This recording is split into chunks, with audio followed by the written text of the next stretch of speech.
hey guys, आज के video में बात करने वाले हैं टॉप 10 हाई पेइंग स्किल्स जो कि ग्रेजुएशन के बाद ना, या फिर अगर इफ इन केस आपका ग्रेजुएशन चल रहा है, सीखनी आज के समय में बहुत ही ज्यादा जरूरी है।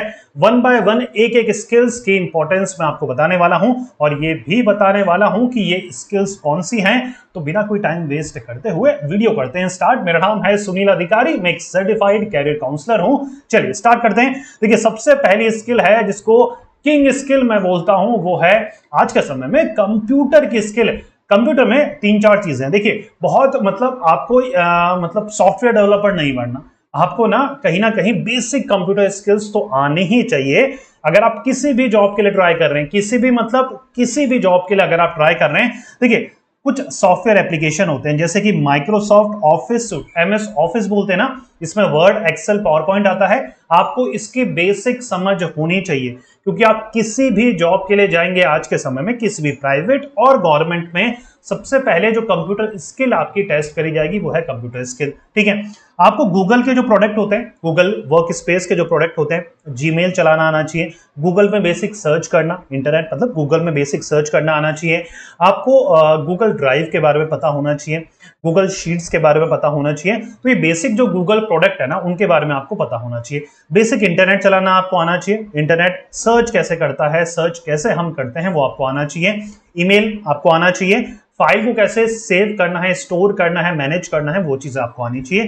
तो ये बेसिक कंप्यूटर स्किल है जो कि हर एक ग्रेजुएट स्टूडेंट जो होने वाला है या फिर हो चुका है, उसको ये बेसिक स्किल होनी चाहिए। सेकंड जो बहुत ही इंपॉर्टेंट हाइपिंग स्किल है आज के समय में, वो है डाटा साइंस की स्किल, जिसको हम डाटा एनालिसिस और स्टैटिस्टिक्स की स्किल भी बोलते हैं। देखिए, इसमें दो तीन चीजें आती हैं, इसका आपको ध्यान रखना है। सबसे पहले ये आपको समझना है कि ये काम क्यों आता है। देखिए, कोई भी ऑर्गेनाइजेशन हो, छोटी हो या बड़ी हो, वो जब भी कुछ भी डिसाइड करती है ना, कुछ भी डिसीजन लेना होता है, तो वो कहीं ना कहीं फैक्ट और फिगर के बेसिस पर डिसीजन लेते हैं। हवा में कुछ भी डिसाइड नहीं करती कंपनियां, उसके पीछे पूरी हिस्ट्री देखती है कि भैया उस प्रोडक्ट, कोई भी प्रोडक्ट लॉन्च करना है तो हमारा जो पिछला प्रोडक्ट था उसने कैसा परफॉर्म करा था, कितनी प्राइस पे हमने सेट करा था, कहां पर हमने उस प्रोडक्ट को सेल करा था, उसकी सारी देखते हैं कि इनिशियल ईयर्स में, इनिशियल मंथ में कैसा उसका रिकॉर्ड रहा था। तो इसको बोलते हैं डाटा। तो एक ऐसा बंदा चाहिए जिसको डाटा को एनालाइज करना है, जिसमें पहले कलेक्ट करना पड़ता है ना। डाटा कलेक्ट करोगे आप कस्टमर्स के पास जाके, आप शॉपकीपर्स के पास जाके आइडिया लगाओगे, या फिर ऐसे टूल्स और सिस्टम बनाओगे जिससे आपको ये आइडिया लग सके। तो डाटा कलेक्ट आता है, फिर आता है डाटा क्लीनिंग। डाटा क्लीनिंग होता है डाटा एनालिसिस के लिए प्रिपेयर करना जो कलेक्ट करा है उस डाटा को। फिर आता है स्टैटिस्टिकल मेथड्स और टूल्स के इस्तेमाल कर आप एनालाइज करते हैं डाटा को। फिर आता है डाटा विजुअलाइजेशन, प्रेजेंटेशन करना डाटा का, ताकि सिंपल तरीके से ऑर्गेनाइजेशन में वो यूज हो सके। और फिर होता है प्रोग्रामिंग लैंग्वेजेस की भी समझ, यहाँ पर बहुत ज्यादा काम आती है अगर आपका डाटा साइंस वगैरह फील्ड में इंटरेस्ट है। तो ये 4-5 स्टेप होते हैं डाटा एनालिसिस में जो कि आपको समझने जरूरी हैं। और देखिए, जितनी भी यहां पर हम स्किल्स की बात कर रहे हैं, सबके मार्केट में शॉर्ट टर्म कोर्सेज अवेलेबल है। ऑनलाइन आप ले सकते हैं या फिर आप ऑफलाइन भी ले सकते हैं। तो देखिए, ये स्किल सीखने का कोई भी एक्सक्यूज या बहानेबाजी नहीं चलेगी कि सर हम कैसे सीखें। हजारों तरीके हैं ये स्किल्स को सीखने के। समझ में आ गया? चाहे आप 3 मंथ के शॉर्ट टर्म कोर्सेज कर सकते हैं या फिर 1 साल के डिप्लोमा कोर्सेज भी कर सकते हैं। ठीक है। थर्ड है सोशल मीडिया और डिजिटल मार्केटिंग के बारे में आपको पता होना चाहिए। क्यों? क्योंकि देखिए, आज का वो जमाना है जहां पर सोशल मीडिया का इस्तेमाल कर चीजों को प्रमोट करती है कंपनी। आजकल होर्डिंग में, एडवर्टाइजिंग में, टीवी में, रेडियो में ज्यादा पैसे खर्च नहीं करती। मेजोरिटी ऑफ द बजट जो कंपनी का जाता है वो फेसबुक पे जाता है, वो यूट्यूब पे जाता है, वो कहीं ना कहीं ईमेल एडवर्टाइजिंग में जाता है। तो आपको कहीं ना कहीं प्लेटफॉर्म की एक्सपर्टीज होनी चाहिए। अगर आप डिजिटल मार्केटिंग सीखते हैं तो आपको समझाया जाता है कि डिफरेंट कौन से प्लेटफॉर्म है जहां पर आप अपना प्रोडक्ट को प्रमोट कर सकते हैं, कंटेंट कैसे क्रिएट करना है, जो कम्युनिटी आप बिल्डअप करेंगे, जो भी आपके फॉलोअर्स होंगे जो आपको फॉलो करेंगे, उनके साथ कैसा एंगेजमेंट बढ़ाना है, जो हमारे कन्वर्टेबल लीड्स आएगी उसका स्टैटिस्टिक्स जो हमारा है एनालिसिस के लिए, एनालिटिक्स वगैरह कैसे चेक करना है, एडवर्टाइज कैसे करना है, पेड प्रमोशन कैसे करना है, गूगल एड्स क्या है, फेसबुक एड्स क्या है, उनके बारे में आपको सोशल मीडिया के कोर्सेज जो हैं, सोशल मीडिया की नॉलेज, डिजिटल मार्केटिंग की नॉलेज आपको प्रोवाइड कराएगी। ठीक है। Third one is digital marketing. Fourth one is communication skill. ये वो स्किल है जो बहुत जरूरी है किसी भी जॉब में अगर आपको बहुत जल्दी लाइफ में ग्रो करना है। आपने बहुत सारे लोगों को ऐसा नोटिस करा होगा जिनको टेक्निकल स्किल इतनी स्ट्रांग नहीं है, सिर्फ और सिर्फ बोलना आता है, बातें करनी आती है, जिसके बेसिस पे बहुत ही जल्दी ग्रो कर रहे हैं। तो कम्युनिकेशन स्किल पे जरूर आपको वर्क करना पड़ेगा, कितने भी आप 30 मार्क का क्यों ना हो, अनलेस एंड अनटिल आपको सिंपल तरीके से अपनी बात कहनी नहीं आएगी, कॉन्फिडेंटली खुद को प्रेजेंट करना नहीं आएगा, आप लाइफ में ग्रो नहीं कर पाएंगे। तो आपको कहीं ना कहीं सही तरीके से बोलना, सही तरीके से लिसन करना, सही बॉडी लैंग्वेज के थ्रू अपनी बातों को पहुंचाना, वॉइस की टोनलिटी क्या होती है, ठीक है। अच्छा, एक चीज बताता चलूं, कम्युनिकेशन स्किल्स के ऊपर मेरा एक कोर्स आने वाला है बहुत ही जल्द, उसका थोड़ा वेट करिएगा, ठीक है। चलिए, ग्रामर और पंक्चुएशन क्या होता है, अडेप्टेशन टू डिफरेंट ऑडियंस। अच्छा, अपना जो मैसेज है वो डिफरेंट डिफरेंट ऑडियंस तक कैसे पहुंचाना है और किस तरीके से पहुंचाना है, वो सारी चीजें कम्युनिकेशन स्किल्स में आती है। इसके भी शॉर्ट टर्म कोर्सेज होते हैं, 3 मंथ के, 6 मंथ के, 1 साल के, जिसमें आप एनरोल कर अपनी कम्युनिकेशन स्किल को इंप्रूव कर सकते हैं। फिफ्थ वन जो हाई पेइंग स्किल है वो है स्पेशलाइज्ड नॉलेज। आज के समय में आपको किसी ना किसी एक पर्टिकुलर फील्ड की एक्सपर्ट नॉलेज होनी चाहिए, चाहे वो शॉर्ट टर्म कोर्सेज करके लो, चाहे वो डिप्लोमा कोर्सेज करके लो। से फॉर एग्जांपल, अगर आप डाटा साइंस का कोर्स करते हैं तो आप डाटा साइंस में अपनी एक स्पेशलाइज्ड नॉलेज बढ़ा रहे हैं। अगर आप डिजिटल मार्केटिंग का कोर्स करते हैं तो आप डिजिटल मार्केटिंग में अपनी स्पेशलाइज्ड नॉलेज बढ़ाएं। वहीं पर अगर आप अंडर ग्रेजुएट कर रहे हैं तो आप क्या कर सकते हैं, आप अपना अंडर ग्रेजुएट किसी एक स्पेशलाइजेशन में कर सकते हैं, या फिर यूजी हो गया है तो अपना पीजी किसी एक स्पेशलाइजेशन में कर सकते हैं। जैसे एमबीए फाइनेंस में बच्चे करते हैं, मार्केटिंग में करते हैं, एचआर में करते हैं, तो आप किसी एक पर्टिकुलर फील्ड की अपनी नॉलेज को गेन कर रहे हैं, अब अपनी उसको एनहेंस कर रहे हैं, ठीक है। तो कहीं ना कहीं ये सारी चीजें आती है स्पेशलाइज्ड नॉलेज में। तो डोमेन की एक्सपर्टीज, टेक्निकल प्रोफिशिएंसी, इंडस्ट्री का ट्रेंड पता होना और बेस्ट प्रैक्टिसेस पता होना अपने अपना जो एरिया है उसकी, वो बहुत जरूरी है, ठीक है। सिक्स्थ वन, प्रोजेक्ट को मैनेज करना। कहीं ना कहीं आप जिस भी कंपनी में या जिस भी लेवल पे हैं, चाहे कॉलेज लेवल पे हैं, चाहे आप वर्किंग प्रोफेशनल हैं, आपको प्रोजेक्ट मिलते हैं, आपको प्रोजेक्ट के बेसिस पे जज करा जाता है कि आप में लीडरशिप क्वालिटी है या नहीं है।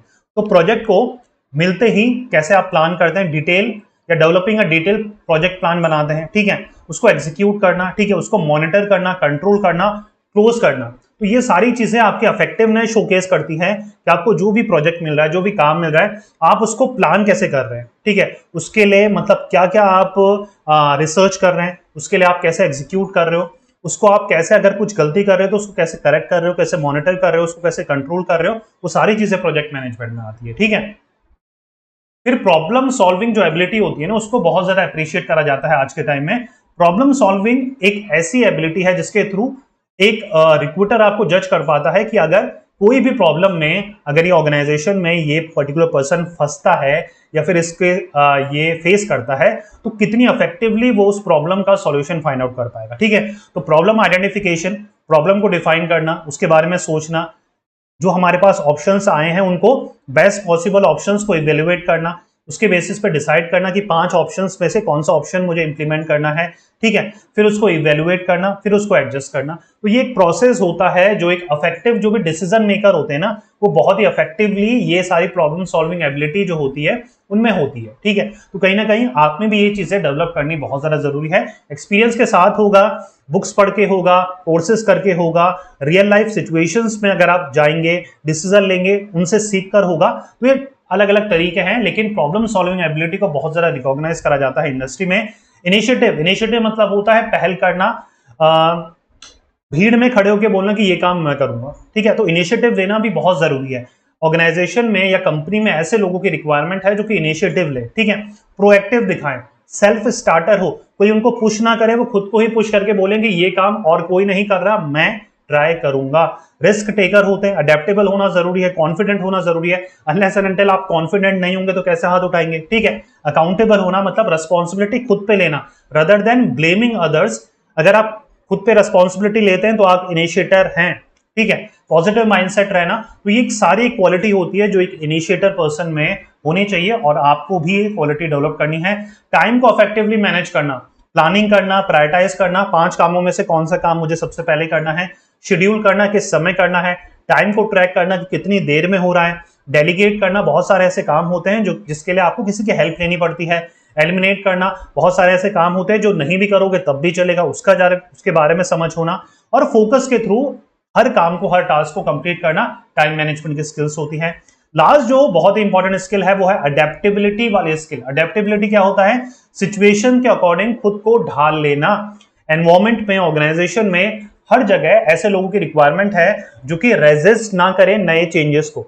ऑर्गेनाइजेशन में कोई नई टेक्नोलॉजी आ रही है तो उसको एक्सेप्ट कर लें, नई तरीके से काम करना सिखाया जा रहा है तो उसको भी एक्सेप्ट कर लें। तो ऐसे लोगों की, फ्लेक्सिबल लोगों की जरूरत होती है। तो आप भी काम में फ्लेक्सिबिलिटी लाएं, अपने बिहेवियर में, अपने नेचर में फ्लेक्सिबिलिटी लाएं, ओपन माइंडेड लाएं, लर्निंग एबिलिटी लाएं, कल्चर की अवेयरनेस आपको होनी चाहिए, रिसोर्सफुलनेस आप में होनी चाहिए। मतलब जितने भी आपके पास रिसोर्सेस हैं, बहानेबाजी नहीं कि मेरे पास ये नहीं है, वो नहीं है, जितनी भी लिमिटेड रिसोर्सेस हैं उनका बेस्ट पॉसिबल तरीके से कैसे यूज करना है वो चीजें आपको आनी चाहिए।